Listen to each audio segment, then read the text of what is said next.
It's that time of the year. Your vacation is coming up. You can already hear the beach waves, feel the warm breeze, relax, and think about work. You really, really want it all to work out while you're away. Monday.com gives you and the team that peace of mind. When all work is on one platform and everyone's in sync, things just flow. Wherever you are, tap the banner to go to Monday.com. If your roof starts to leak or your floor's really squeak, you live in a money pit. Money pit. If your basement needs a pump or your place looks like a dump, you live in a money pit. Money pit. Pick up the telephone, fix up your home sweet home by calling 888 Money Pit. The Money Pit is presented by RoofMax, Wagner Sprayers, and the Metal Roofing Alliance. Now, here are Tom and Leslie. Coast to coast and floorboards to shingles, this is the Money Pit Home Improvement Show. I'm Tom Kreitler. And I'm Leslie Segretti. Happy to be here to help you guys with your home improvement projects, your home repair projects, your home remodeling projects.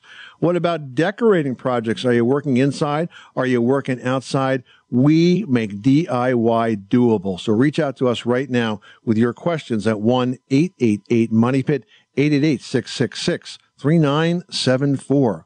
We got a great show planned for you. First up, if you'd love to have a backyard swimming spot, and this is the year you're going to do something about it, because that's one of those projects we dream about for like years, and then we decide, okay, it's time. So if you have decided it's time, we're going to share a very neat option over traditional chlorine pools. We've got the scoop on how to build natural in-ground pools that are pond-like, absolutely gorgeous, and earth-friendly. And with all the summer storms a lot of us have been experiencing around the country, most of the time when there's a leak, by the time you notice it, that water's just dripping through the ceiling somewhere. But roof leaks actually start forming a lot earlier than that. So we're going to share how to catch leaks in the making just ahead. And the summer sun breaks down painted surfaces like siding and trim, which lead to expensive painting projects. Wagner Sprayers make it possible for DIYers to tackle these big painting projects with ease. We're going to highlight some of the latest advancements that make DIY painting possible. But first, we're here to help you plan and help you save some money and help you, not get into so many home improvement troubles as you tackle projects, maybe for the first time, or maybe you're just thinking about starting a project and you kind of are stuck with where to begin. Well, whatever it is, Team Money Pit is standing by to lend you a hand. Reach out to us right now with your questions. The quickest way to get a response is to go to moneypit.com/ask. Click the blue microphone button and record your question. It will come right to us for a response. Or you can call us at 1-888-MONEYPIT, 888-666-3974. Let's get to it. Leslie, who's up first? Andrea from Ontario, Canada is on the line with a mold question. How can we help you today? My question would be, regarding black mold, and it's sort of behind my sink, between the sink and the backsplash. There's a little bit of space. And this black mold settles in. There's a lot of moisture, obviously. We're running the water and it splashes. So behind and around the sink, as well as around my tub. I tried bleach. I scrubbed it. We, at one point, took out the caulking and recaulked it, but it came back. So I'm at a kind of a loss what to do with this. Mold is going to grow any place that you have an organic material, which could be drywall, or it could also be, believe it or not, soap scum. It can have organic matter in it, and that can feed mold. And so you have a condition there that's going to be prevalent to mold regrowth. Even when you clean it, it's going to come back. You're not going to permanently prevent it unless you change the environment, the climate that exists in that particular area. So with respect to the tile area, let's deal with that first. When you recaulked, did you pull all the old caulk out? Pulled it all out, dug it all out. It was actually our contractor who said keep it very dry, bone dry, he called it. And then once we had it all dried out, then he came back and put a layer of this white material. I'm not exactly sure what it was, but he finished it off. Okay, so you're not quite sure what the product is. Here would be the steps. When you pull the old caulk out, you need to spray the joint between the tub and the tile with a bleach solution. That's going to kill any mold spores that are left behind. Then after that's dry, one additional step, fill up the tub with water because it makes it heavy and it pulls it down. And then You caulk it, and when you caulk it, you want to use a product that has mildewcide in it. Now, DAP, for example, has a caulk that has an additive called Microban, and Microban will not grow mold. It will prevent it from growing. And so if you use the right product and you take the step of treating it with a bleach solution first before you apply it, that helps it to last as long as possible. But again, if you don't control humidity conditions, eventually it will come back. As for the sink, the same advice applies. You not only have to clean it, which takes away the visual, but you have to spray it with a mildewcide. And so you could mix, say, a 10 to 20% bleach solution with water and then let it dry, and that will help prevent it from coming back. I'll try that. All right, good luck with that project. Thanks so much for calling us at 888-MONEY-PIT. Harrison, Kansas, you've got the Money Pit. What can we do for you today? Hey, I have some tree roots in my yard that are growing close to the surface, and they're exposed to where when I mow, I have to kind of mow over them, mow around them.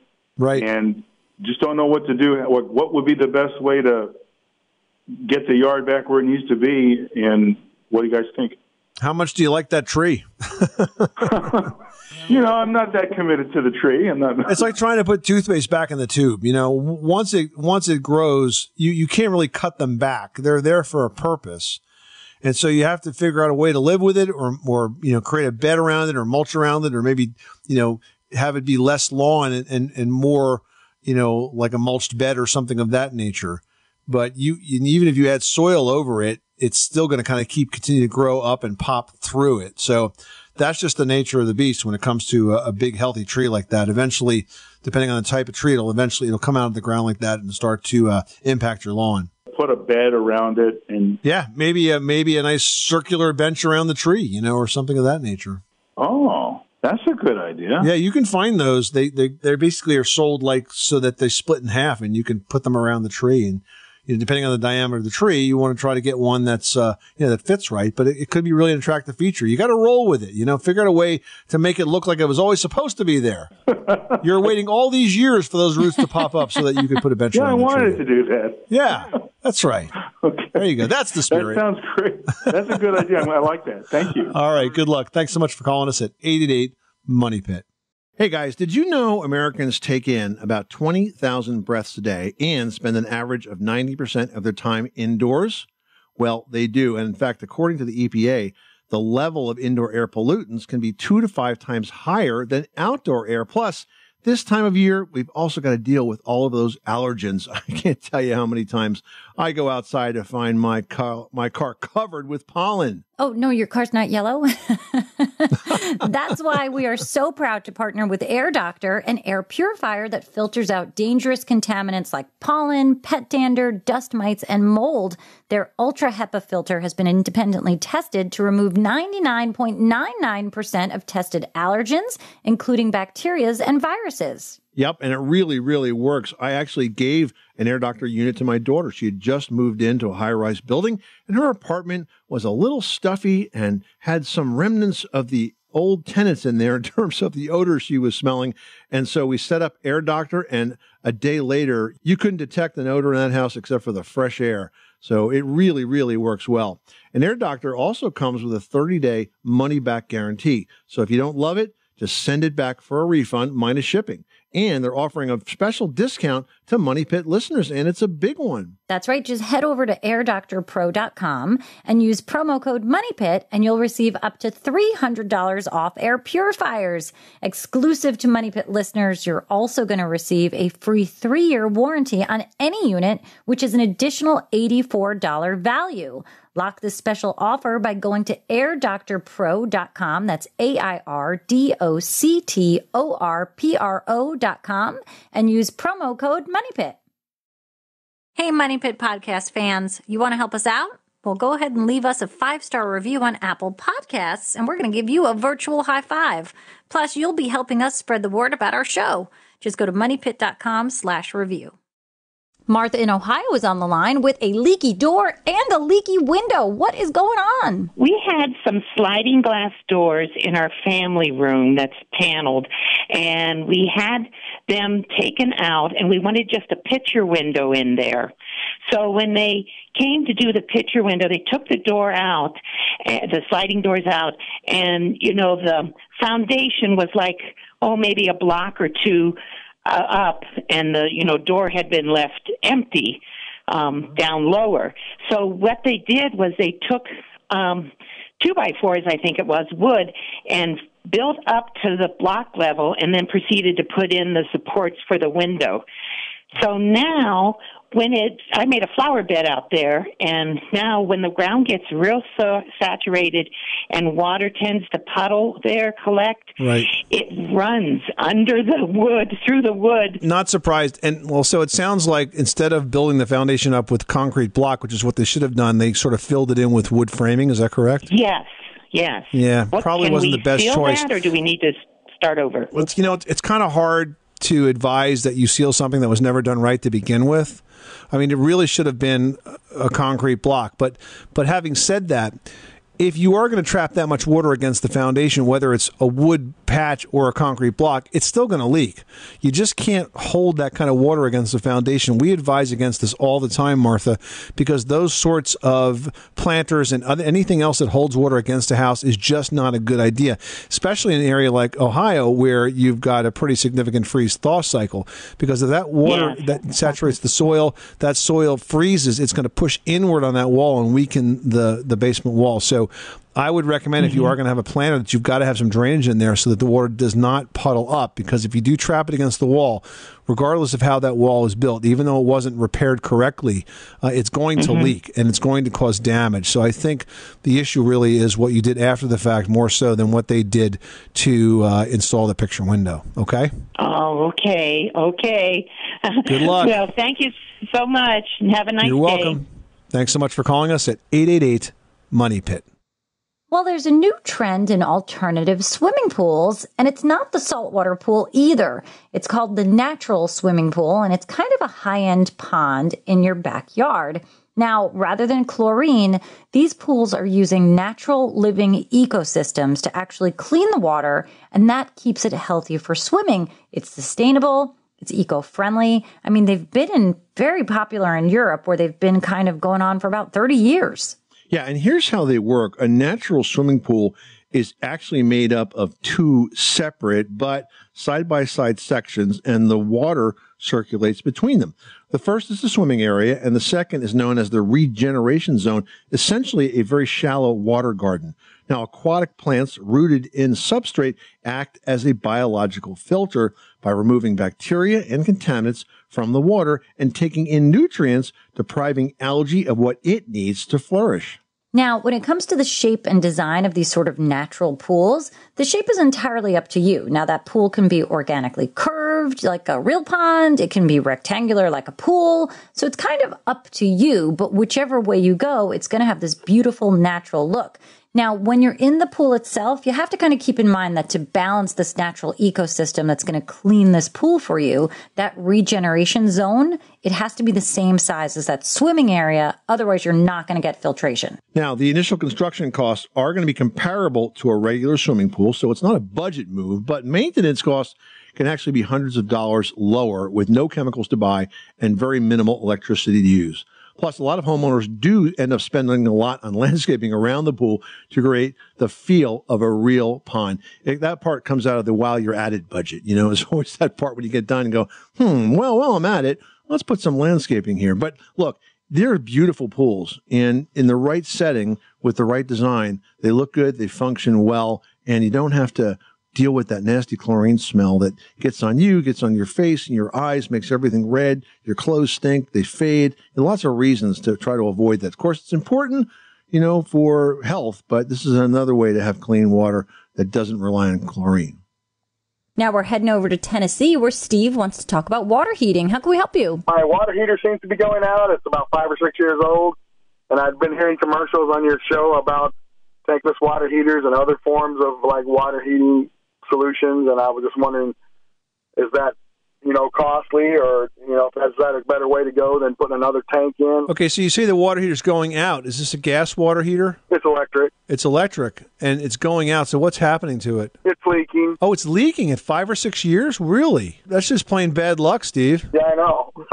So, all right, well, let me ask you this question. How long are you planning on staying in your current house? Is this the house for a while? Oh, that's forever house, hopefully. Generally, I would say I wouldn't hesitate to install a tankless water heater, except, and this is a big except, tankless water heaters that are powered by electricity don't work that well.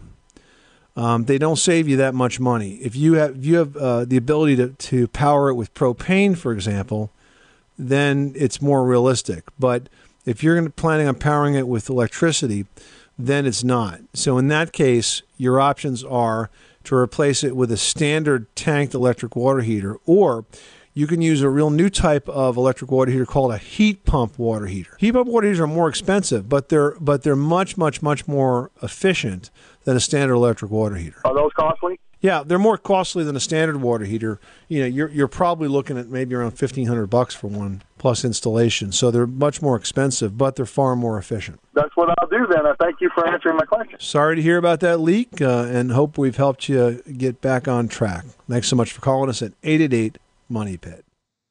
Beth in Texas is on the line with a painting question. How can we help you today? I had 4 columns on the front of my house, and I live downtown in an old neighborhood that has beautiful 150-year-old oak trees. I have these 4 columns, and I have the wood rots out from those columns sit on concrete. Okay. And last time I had them fixed, which was about 10 years ago, they put like a plastic or some kind of a block that's the same size as the column. It's a barrier, kind of, a moisture barrier maybe, between the concrete and the pole. So then time passes, and here comes the rot again.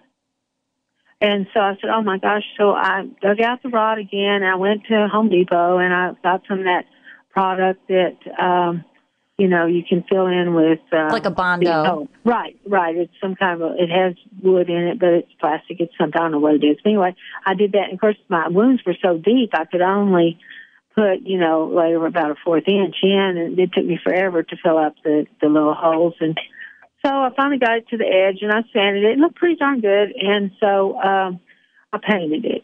And then I put the first coat on. I said, oh, this paint's kind of thin, so I put another coat on.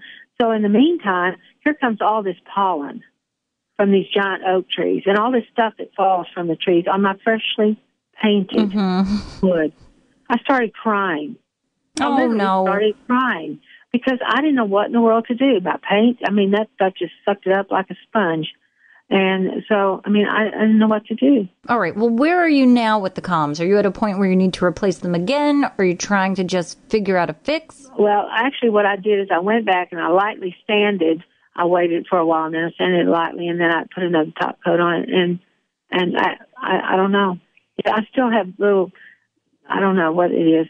It's not yellow pollen, but it's something, it's kind of, my paint is bumpy. It's not nice like it should be after all that work.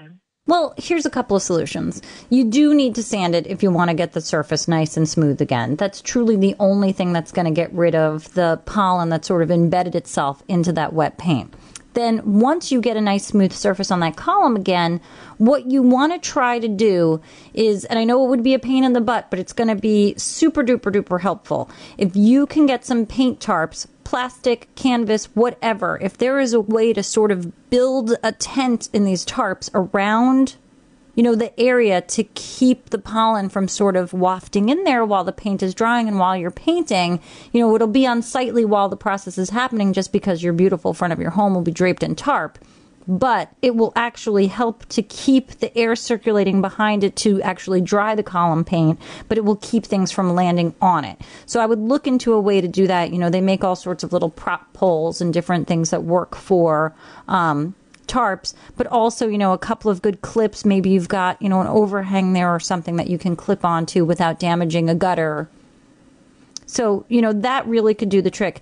Now, fast forward to a couple of years down the road, when you end up with such an amount of rot again, you might want to consider replacing the columns with an architectural composite column.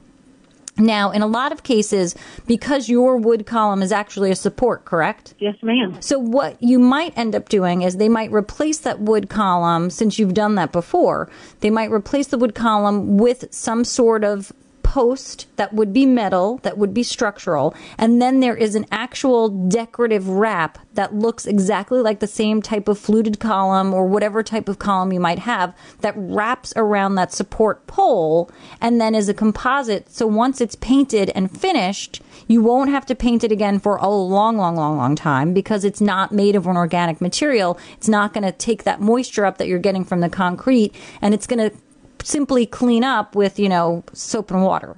So, keep that in mind for down the road. And they would do that, column at a time and make them structural. So there are ways to get around it, but you're going to have to sand again. I know. It doesn't look too bad, but it doesn't look too good either. But thank you so much. I'll try those tips, all right? Beth, it sounds like you got your work cut out for you on that job. Thanks so much for calling us at 888-MONEY-PIT. Drinking water is important to staying hydrated and healthy, so having a steady supply of safe, clean water is critical. But according to research by the Environmental Working Group, 3 out of 4 homes in America have harmful contaminants in their tap water. That's why we're thrilled to be working with AquaTrue. AquaTrue purifiers use a 4-stage reverse osmosis purification process, and their countertop purifiers work with no installation or plumbing. It removes 15 times more contaminants than ordinary pitcher filters and are specifically designed to combat chemicals like PFAs in your water supply. AquaTrue's proprietary purification technology is independently tested to remove over 80 of the most harmful contaminants, including chlorine, fluoride, arsenic, PFAs, nitrate, and many more. In fact, when I compare AquaTrue with my old water filter, I can definitely taste the difference.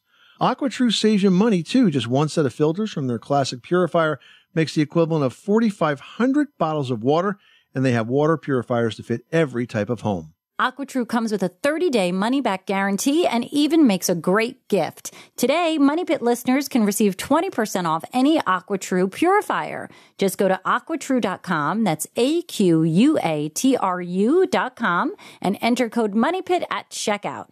That's 20% off any AquaTrue water purifier when you go to aquatrue.com and use promo code MONEYPIT, MONEYPIT.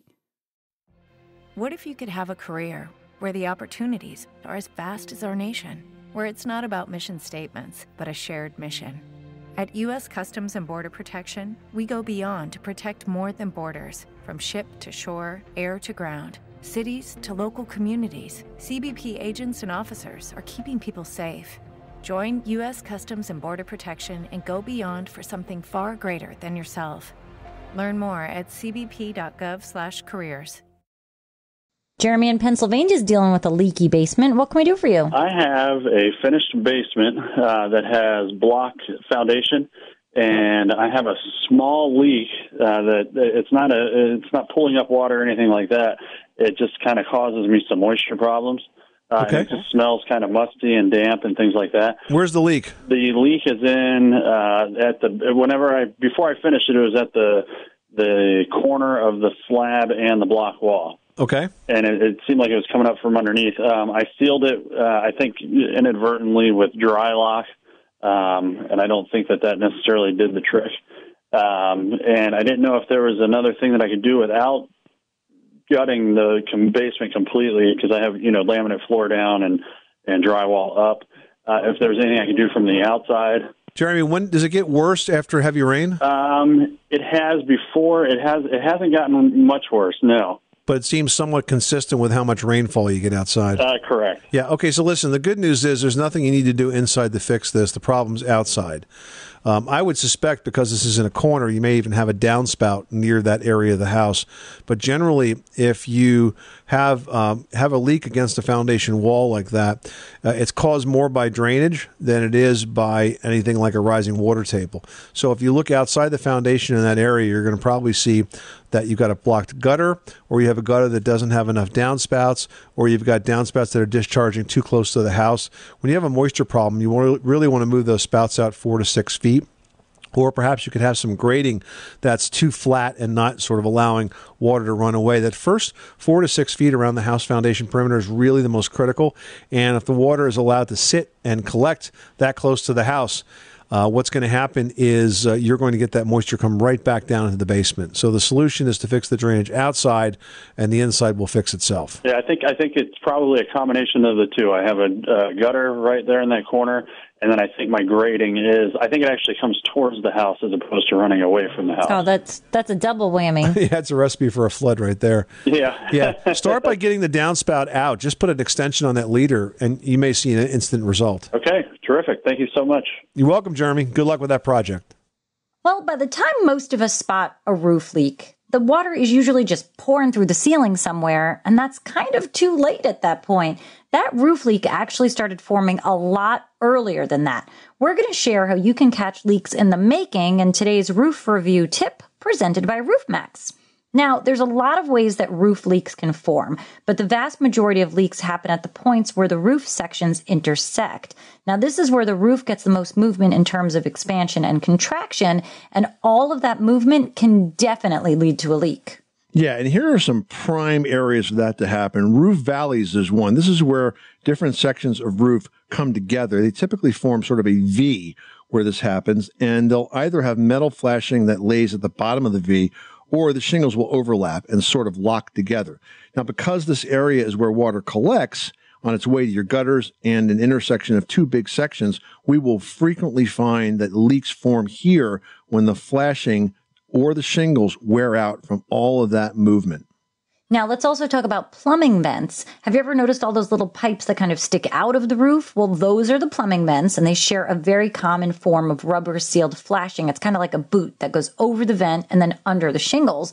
Now, the problem there is that rubber seal is going to wear out just because it's exposed to sunlight, and then that can leak, and that usually shows up in the bathroom or the kitchen ceiling just below that vent. Yeah, that's really common. So lastly, let's talk about chimneys. If you have a brick chimney that goes up through the roof, the flashing system is made up of two parts, which we call flashing and counter flashing. They form sort of a sliding joint that allows for normal movement of the chimney due to wind. But unfortunately, when these flashing systems leak, lazy repairs are often common, like troweling roof cement on top of the whole thing, which lasts like a month instead of properly rebuilding the original flashing. Now, all of these situations can definitely cause big leaks, but they're really easy for a pro to spot early. Companies like RoofMax offer a maintenance package that focuses on the most leak-prone areas of your roof, and RoofMax's experts will inspect your roof and then make minor repairs to the most common issues, and that's going to protect your home. And that's today's roof review tip presented by RoofMax.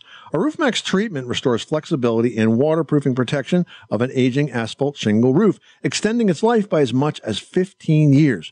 RoofMax treatments come with a 5-year flexibility guarantee, and they're purchased through a nationwide network of factory-trained and certified dealers who also apply the treatment. You can learn more at roofmax.com. That's RoofMax, roof, MAXX.com.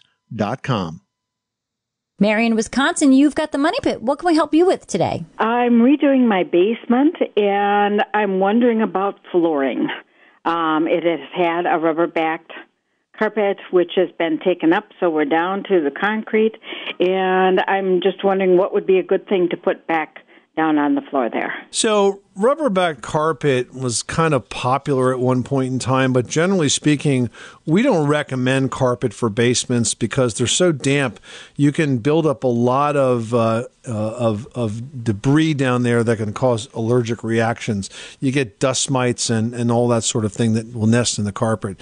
So I would look to a smooth surface material. So your options might be laminate floor, which is beautiful. It could look like hardwood floor or tile.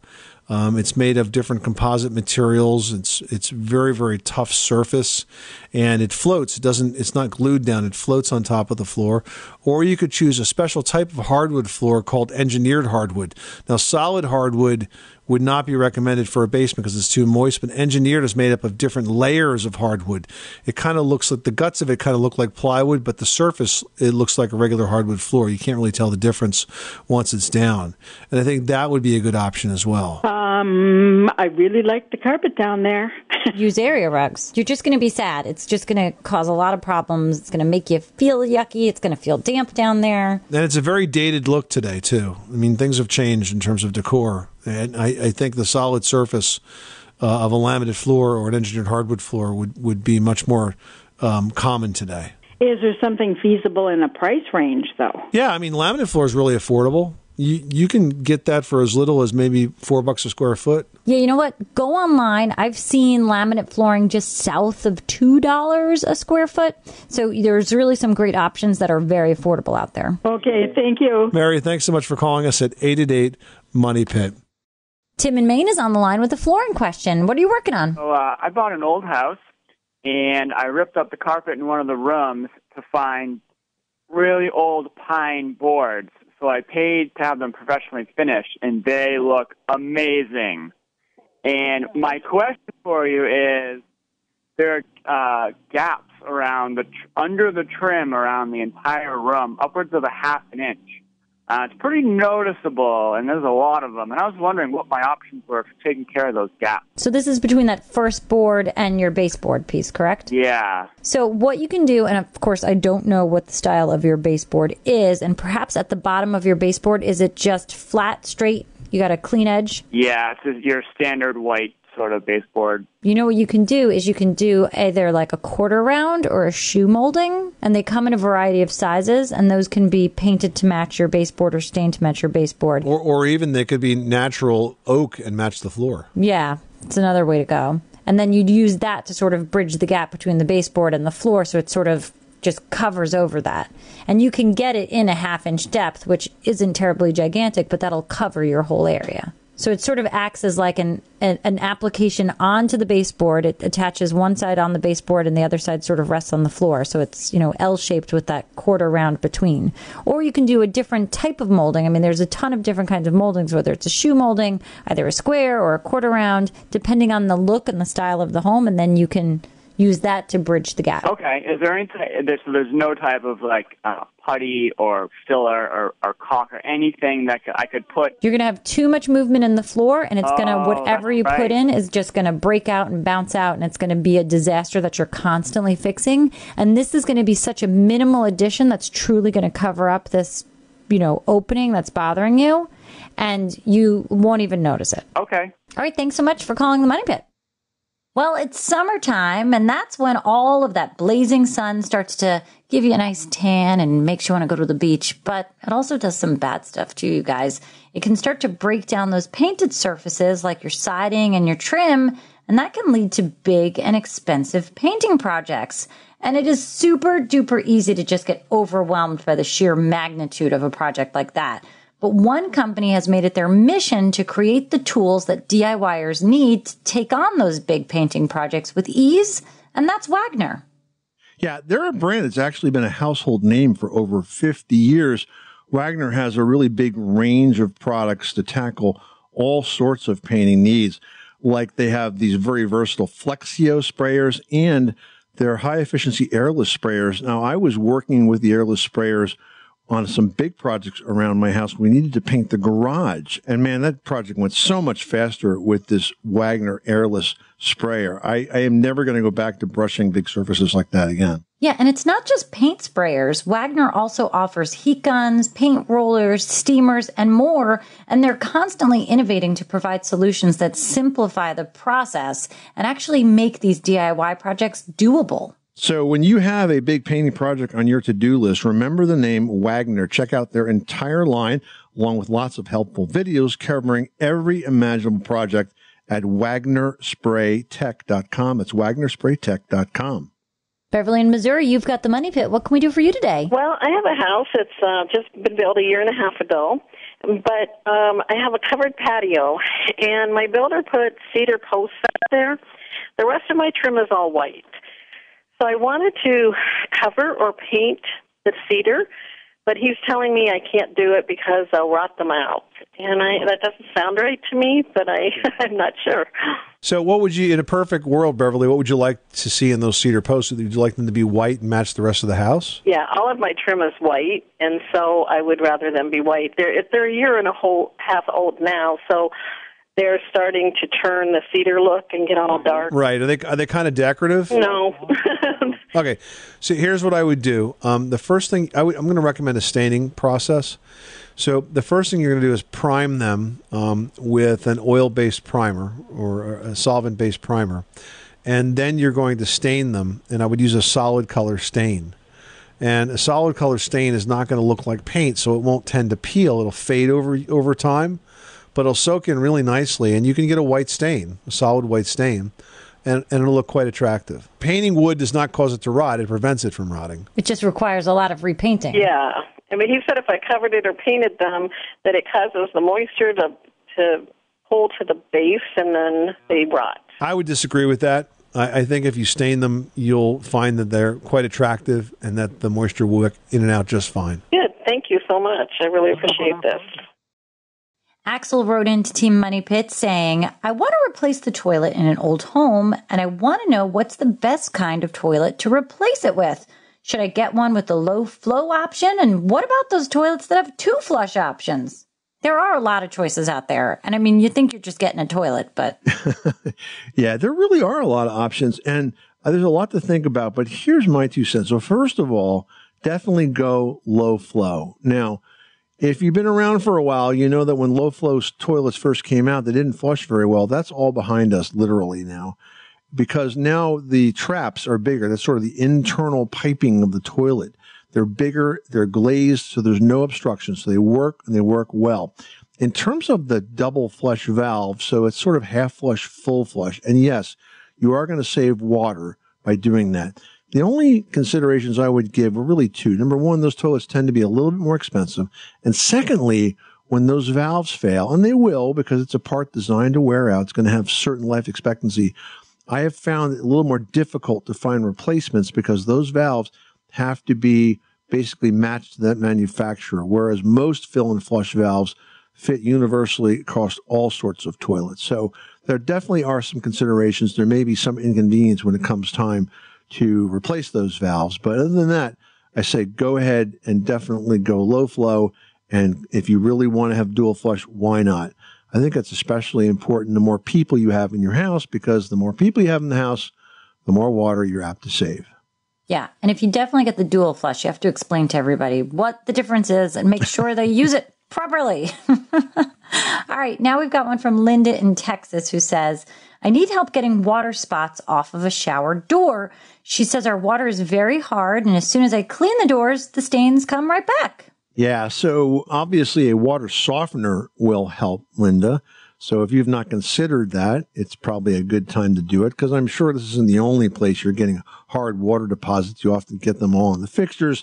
They will clog the shower heads and reduce the water flow and so on. So a water softener, definitely an option. But here is a less expensive alternative, or maybe an interim step, and that is a product called Rain-X.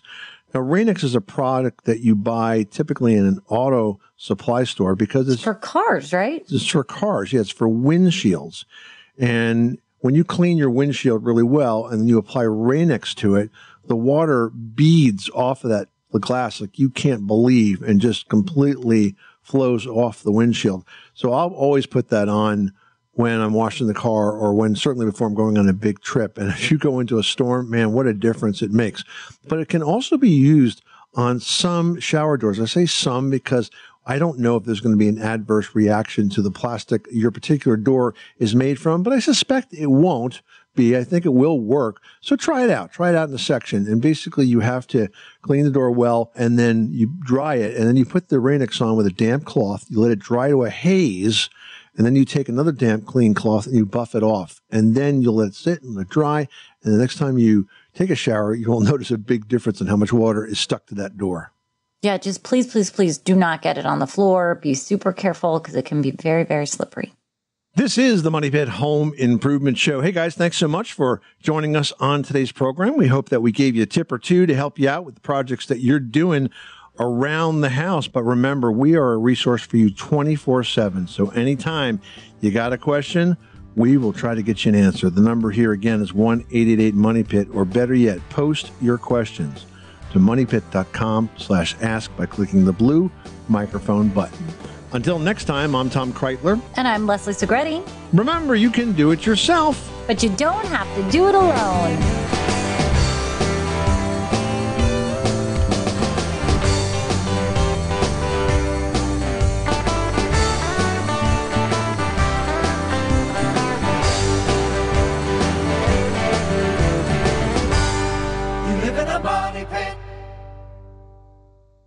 This is the story of the one. As head of maintenance at a concert hall, he knows the show must always go on. That's why he works behind the scenes, ensuring every light is working, the HVAC is humming, and his facility shines. With Grainger's supplies and solutions for every challenge he faces, plus 24/7 customer support, his venue never misses a beat. Call quickgrainger.com or just stop by. Grainger, for the ones who get it done.